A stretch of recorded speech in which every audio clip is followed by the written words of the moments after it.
Deputado Lima, obrigado pela presença.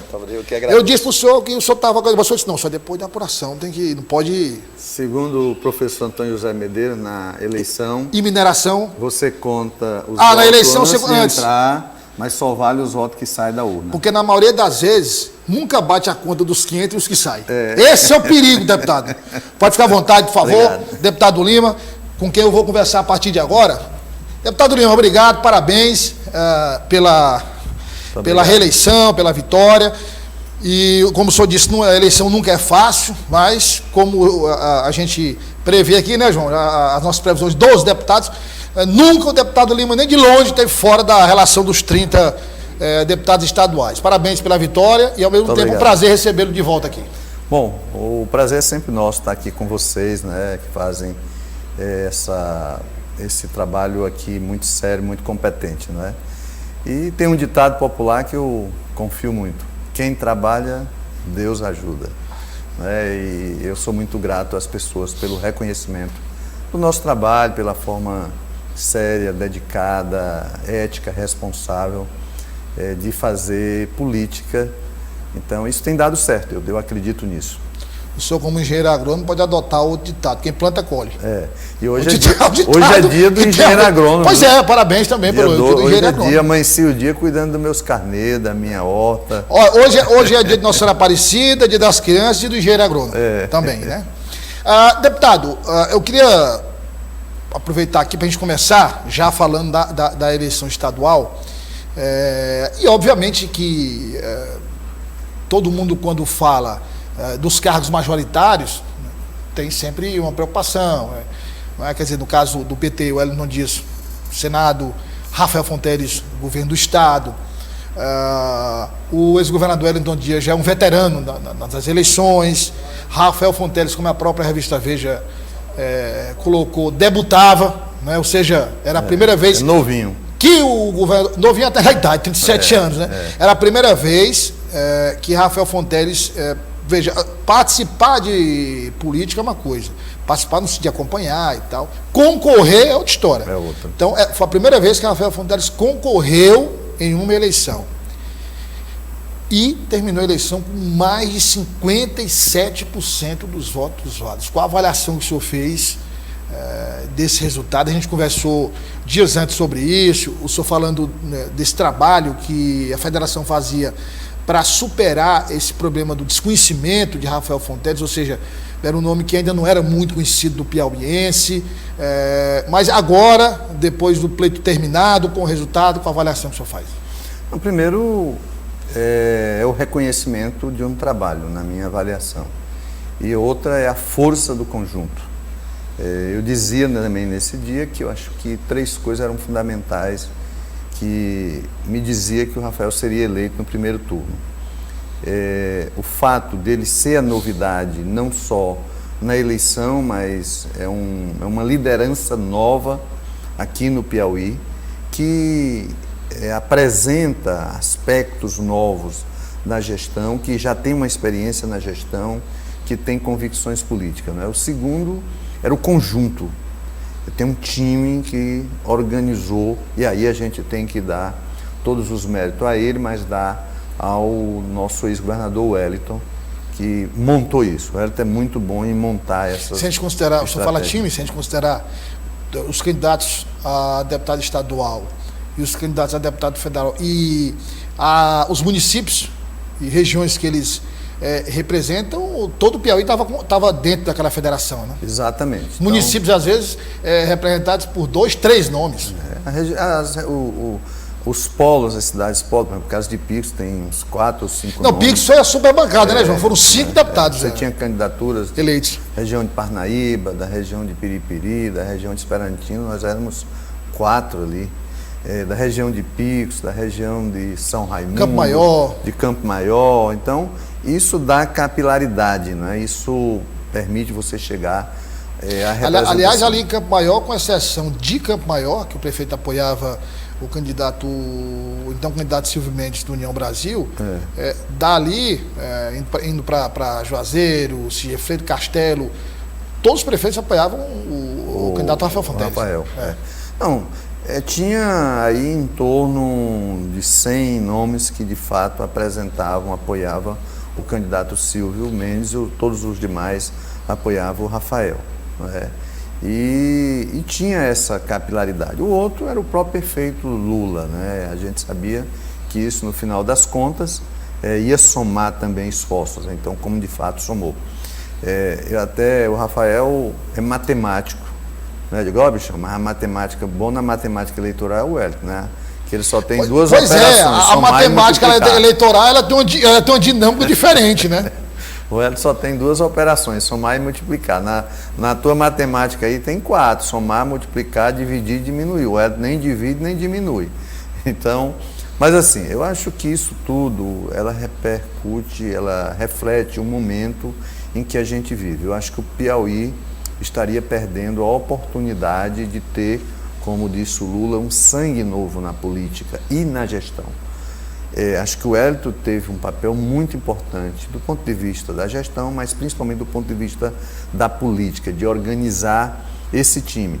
E ele também é um visionário, ele é um cara que ele enxerga muito mais na frente e enxerga os interesses coletivos. Acho que o Rafael vai dar uma grande contribuição do ponto de vista da gestão e do ponto de vista de inserir o Piauí num processo mais de uma rota, digamos, de grandes investimentos. A visão dele da economia, a visão dele do potencial produtivo do Estado, a visão dele Rafael, do ponto de vista do desenvolvimento, eu acho que isso pode somar a essas potencialidades que o nosso Estado reúne. Então, eu acredito nisso. E não fiz a campanha porque ele é do meu partido. Eu tinha uma convicção e tenho uma convicção de que o Rafael será um grande governador. Deputado, aí o senhor tocou em um ponto importante, que é a questão do novo. E aí vem a pergunta, porque o governador eleito Rafael Fonteles foi secretário de Fazenda durante quase 8 anos do governador Wellington Dias e era candidato do governador Wellington Dias, e o governador eleito já disse, olha, a questão ideológica, de princípios, de valores, isso é o mesmo do PT, enfim, de Wellington Dias, ele disse isso. Agora, a marca, a forma de governar é dele. Ele vai implementar a forma dele de governar, que segundo ele, uma forma bem ligada à formação dele, da iniciativa privada, do resto das metas, enfim. Ele disse isso. Agora, como é que foi esse trabalho de passar para a população que o candidato Rafael Fonteles, então o candidato Rafael Fonteles, representava o novo, se ele era o candidato do ex-governador Wellington Dias? A oposição pregava muito, é a continuidade, só é novo nome, mas é a mesma coisa. Como é que foi trabalhar essas questões? Não, primeiro, o Rafael é muito objetivo nas coisas dele, né? Isso, quem conviveu minimamente com o Rafael percebeu isso. E ele não leva muito tempo para tomar uma decisão.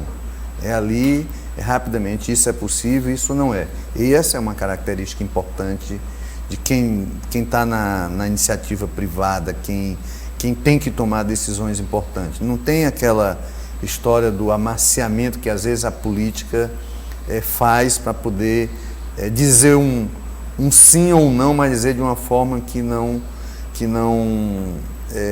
coloque nenhum risco, que não ofenda ninguém. Eu acho que esse tom dele de isso é possível, isso não é, e o que é possível de fato acontecer, isso é uma coisa importante. Do ponto de vista ideológico, acho que tem uma coisa em comum.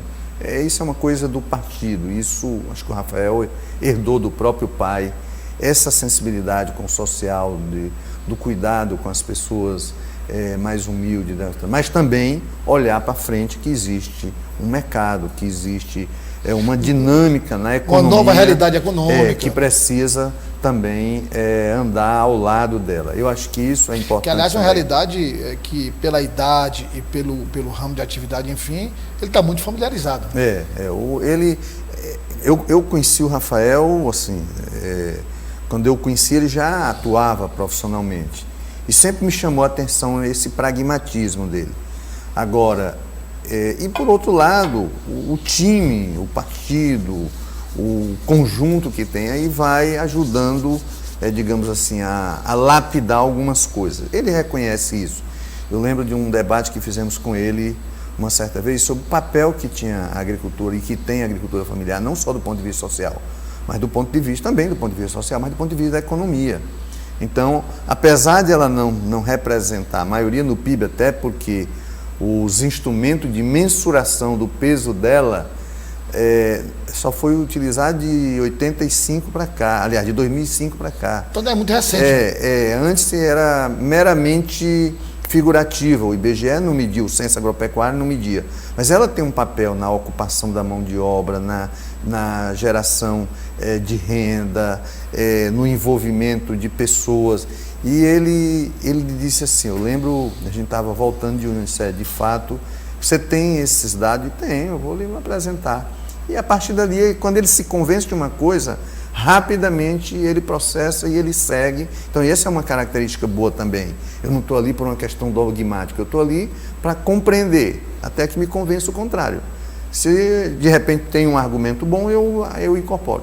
Eu acredito nisso, nessa capacidade dele. Então acho que de fato ele é o sangue novo, ele é uma pessoa com visão empreendedora, tem visão estratégica e vai cada vez mais se assenhorando das questões das relações políticas. O Rafael hoje conhece praticamente todas as lideranças políticas no Estado pelo nome.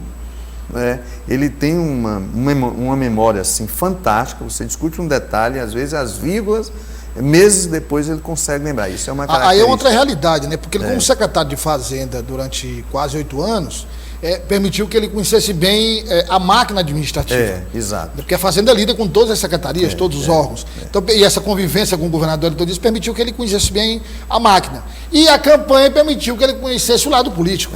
O lado. Então, apesar da idade, hoje ele tem um acervo, ele tem um domínio, de fato, de uma realidade do Estado. E ninguém gerencia nada só. Né? Ele vai ter bons assessores, certamente. Vai ter bons assessores, tanto do ponto de vista da gestão, como do ponto de vista da política, que vai ajudando. Outra coisa que me chama muita atenção dele é uma equipe muito reduzida. Uma certa vez eu brincava com ele, quando terminar a eleição, nós vamos estar comemorando lá.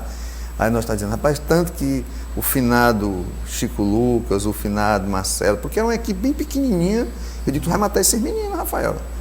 Menino no sentido carinhoso de tratar. Quer dizer, a equipe que estava em torno dele, né? Era uma equipe muito reduzida, mas resolutiva. Então eu brincava ali com eles e dizia isso assim. Então, resultado. Então ele terminava as atividades, ele sentava com a equipe, fazia ali a interpretação do momento, tomava as decisões. E a turma que encaminha não era muita gente. Eu lembro de 2 nomes ali que andavam muito, Mussolini Guedes, que é da área de comunicação, e o Chico Lucas também. O Chico e o Marcelo, que era uma espécie de um assessor pessoal, político, que estava ali, onde você encontrava um, encontrava o outro. Assim, mas tem mais uns 4 ou 5 aí que estavam bem próximos a ele. Mas, então, isso é uma característica de coisas que para andar, às vezes, não precisa tanta gente. É claro que quando você governa aí é outra história. Quer dizer, ali, deputado, já era um demonstrativo, né? Do diferencial dele, dos resultados, do planejamento, do monitoramento entre o que é planejado, o que é executado e os resultados obtidos. Porque é isso que interessa muitas vezes para a população. Se os resultados chegam lá, não é, aos objetivos estabelecidos. Então, acho que isso é importante. Né? Antes da gente entrar na questão do ex-presidente Lula, que é nosso último ponto, antes eu só queria perguntar ao senhor o seguinte. Teresina, a oposição projetava uma vitória, muitos falavam em 100 mil votos, e foi, acho que 25, quase 25, um pouco mais de 25 mil votos. Cidades em que o então candidato Silvio Mendes tinha apoio do prefeito, como Parnaíba, Rafael ganhou. Picos, Rafael ganhou. Floriano, que é a cidade do então candidato ao Senado, Joel Rodrigues, da oposição, Rafael ganhou, Wellington ganhou. Se a gente olhar, por exemplo, lembra aí, Renato, das... São Raimundo, que também não era oposição. Mas tinha Margarete Coelho ali também era divisão, também São Raimundo Donato. Então, quer dizer, várias cidades, se a gente buscar as grandes cidades, né, João, as maiores, ele ganhou. Quer dizer, isso estava no horizonte do Partido dos Trabalhadores, da campanha. Eu não digo que a campanha considerasse que fosse perder, e perder com a diferença de muitos votos nessas cidades, mas estava no horizonte essas vitórias? Nós fomos acompanhando as pesquisas, né? E as pesquisas, passou um período em que não havia grande alteração dos cenários, né? Teve um período que aqui em Teresina o doutor Silvio estava aí com quase 30 pontos à frente. Passou um período aí, 1 mês e meio. Que daria uma diferença. Então, depois começou a alterar isso. A gente começou a perceber que tinha uma dinâmica que estava mudando. Então, aí também vieram as pesquisas que eu não diria, acho que o universo pesquisado era um universo que não representava a realidade. Se 2 milhões de eleitores, pouco mais de 2 milhões de eleitores, se fazer uma pesquisa, como eu disse ontem aqui, com 200, 300 pessoas, é difícil retratar a situação do Estado. E eu não sei se houve manipulação ou não, eu prefiro acreditar que não, mas era uma amostra muito restrita que não representava a realidade do Estado. E, aos poucos, na medida que o Rafael ia sendo conhecido, a cada 4%, 5% que ele era conhecido, ele aumentava 1%, 2% aqui. 1, 2%. Era essa a relação? Era. Então, ele crescia aqui, aumentava a aprovação dele mais do que... E, na medida em que as pessoas foram conhecendo o doutor Silvio, não é conhecendo digamos, a pessoa, de ouvir falar, mas o que ele propunha, a forma como ele atuava, perceberam que aqui era uma dinâmica muito mais forte, muito... E aí, juntando esses 3 componentes, é o sangue novo, tem um time, e teve também o efeito Lula, a gente não pode desconsiderar isso o Rafael vai crescendo muito mais do que o outro candidato. Então, Teresina, se a campanha dura aí mais 8, 10 dias, o Rafael ganharia a eleição aqui. Ele ganharia a eleição aqui. Vinha numa crescente. Ele vinha numa crescente, então o que se projetava era isso. Chegou o Instituto de Pesquisa, dá uma diferença aí de 2%, 3%, né? Então isso é o fato que tem. Então a dinâmica permitiu isso. A gente sente, quem está no dia a dia na campanha, a gente vai sentindo as coisas melhorando, né? Digamos assim. Eu acho que aquela vinda do Lula, ela foi um divisor de água ali. Ali ela começou, de fato, a potencializar muito mais. O Rafael já vinha crescendo. Ali foi muito importante ali acelerou o crescimento dele. Ali acelerou o crescimento dele. Deputado, para a gente encerrar, eu queria só, bem rápido, a sua opinião. Foi feita uma reunião com prefeitos e também com vereadores, lideranças políticas, participação de deputados, do governador eleito Rafael Fonteles, do senador eleito Wellington Dias, enfim. E o objetivo é crescer, aumentar a votação do ex-presidente Lula nesse segundo turno. É possível? Eu acredito aqui no Piauí? Sim. Eu acredito que sim. A eleição, a opção pelo Lula no primeiro turno, a população já tinha resolvido isso 2, 3 meses antes. Não, Lula está resolvido. Agora precisamos resolver governador, precisamos resolver as proporcionais, né? Então a gente sentia isso. Acho que é possível, mais gente se agregou, alguns prefeitos que ficaram meio, digamos, não sei se a expressão é essa, mas envergonhado de estar pedindo voto para um candidato que era apoiado pelo Bolsonaro, eles agora vão ter muito mais liberdade para pedir voto para o Lula. Eu estou falando de prefeito, mas estou falando de lideranças como um todo. Era meio constrangedor, eu sou do partido do ministro, mas o ministro é ligado ao presidente, como é que eu vou fazer isso aqui? Então a gente viu muito isso, material, às vezes uma coisa meio tímida. Agora, eu acho que as pessoas vão de fato optar por aquele que será será o melhor presidente. Eu acredito muito na eleição do Lula. Eu continuo dizendo, eu só canto vitória, apoio apurados os votos, né? Mas assim, acho que aqui no Piauí a gente tende a crescer. Veio também, tem ainda parte do MDB histórico, mesmo o MDB, de um modo geral, votando a grande maioria no Lula, mas tem local que algumas MDBistas históricos, eles eles não colocaram, porque tinha a candidatura da Tebet, não colocaram, da Simone Tebet, que agora declarou o apoio a Lula, né? Tem o pessoal que votou no Ciro, e tem essas lideranças que foram meio pressionadas, digamos, para meio se neutralizar, mesmo sabendo que a opção da população e deles também seria do Lula, porque o Lula foi um bom presidente para os municípios, foi um bom presidente para os governadores e foi para o povo principalmente. Eu acho que há uma chance grande de haver um aumento. Nós temos que brigar contra a abstenção. Então, a abstenção ela é uma ameaça. Então, se nós diminuirmos a abstenção, porque agora tem uma estrutura, digamos, menor em todo o Estado, porque nós tínhamos mais de 200 candidaturas. Agora só são duas. Agora só são duas. Então, como fazer isso para assegurar essa votação, diminuir ou no máximo manter a abstenção que já foi no primeiro turno. Então, eu estou muito convencido de que é possível a gente aumentar sim. Deputado, parabéns mais uma vez. Muito obrigado pela participação. É sempre bom conversar com o senhor para a gente debater esses temas relacionados à política piauiense. Eu que agradeço a vocês, sempre foram, primeiro, a competência, com o zelo que vocês fazem, o jornalismo, abrindo espaço para todo mundo. Eu sempre me senti muito bem acolhido, por isso cuido bem naquilo que eu posso ajudar. Tá? Então, muito obrigado. Parabéns aí pelo trabalho. Não pude ligar no dia que foi. Pois é. O João estava conosco aqui também. O João foi, eu lhe disse, ele foi, mas voltou ligeiro. Voltou no mesmo dia. Mas obrigado. A gente volta, convidar o deputado Lima para ele voltar após segundo turno, depois do dia 30, para a gente comentar o resultado da eleição.